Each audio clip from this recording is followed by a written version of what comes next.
we are at a very interesting time. A lot of fears on what recession will do to Indian markets, and your fortunes are kind of tied to Indian markets. Like last year was a banner year for apps like yours because of this whole Robinhood investing movement, and now Robinhood itself, is not doing too well. So from that perspective, how will the current recessionary fears affect you in terms of fears of a US recession and its knock-on effects on Indian markets and the end of the bull run, so to speak? Because we are already seeing that impact on the number of demat accounts being added by various companies. So we are not building for next month or next year, right? So when you talk about recession, how long does a recession last, let's say, even if there is, and so on. So we started in 2016, by the way.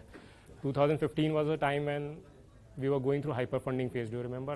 Yeah, and then the next year, a lot of these companies went bust. And then 2016, everything dried up, and that's when we started. So we were born during those times, and we were very clear, we are not building for 2 years or 3 years or 5 years.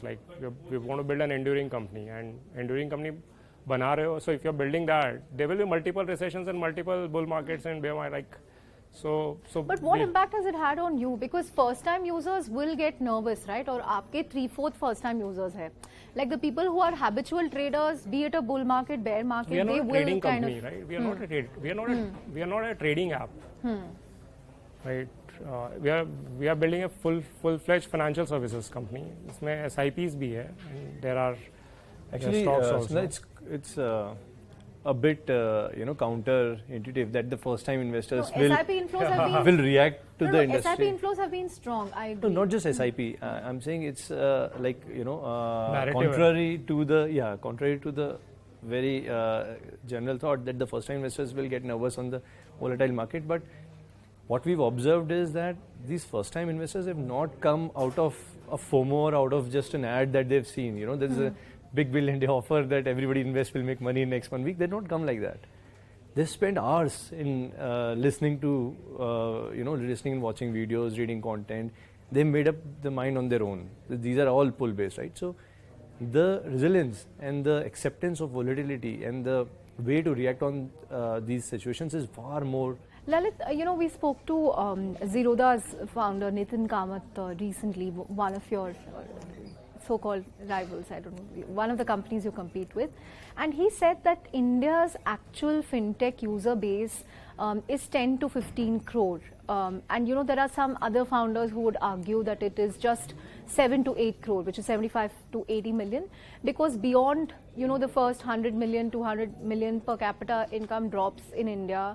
So people will kind of spend for basics rather than to invest or for discretionary things.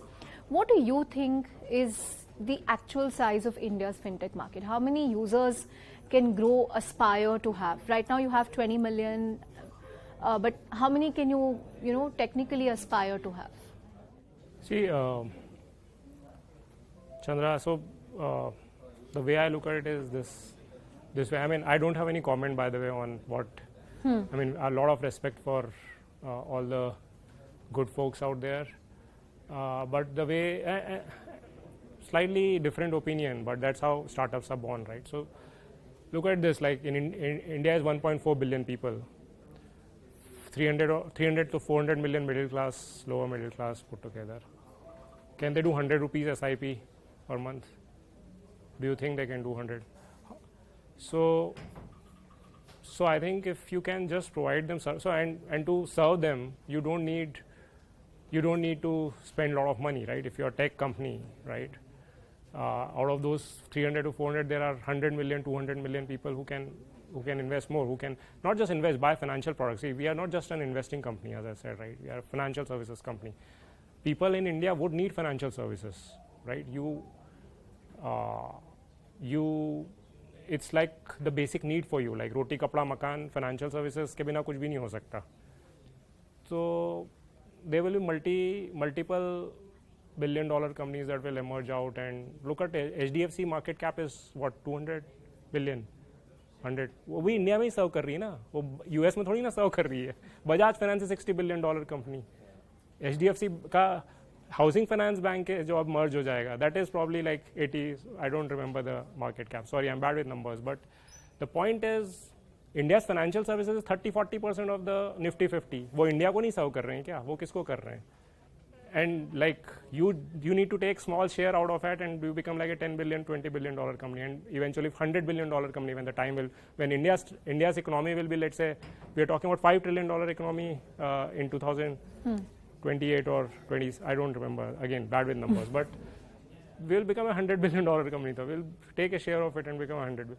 So, and we are not in hurry. We are not telling कि चलो अगले साल हम will become like a 20. No, we are here for like long. We're here for the long haul. So think long term. Believe in India. That's simple. Like फिर बाकी सब numbers करते रहो जो भी discussion करना है. We are fine with just these two So facts. you're the big bull on India, big India bull. You can call, but we are humble folks. We believe in India's story. Believe in long term. Like, Okay. We don't shout. we don't make too much noise. We're just happy with building things. Time आएगा तब आएगा, देखेंगे.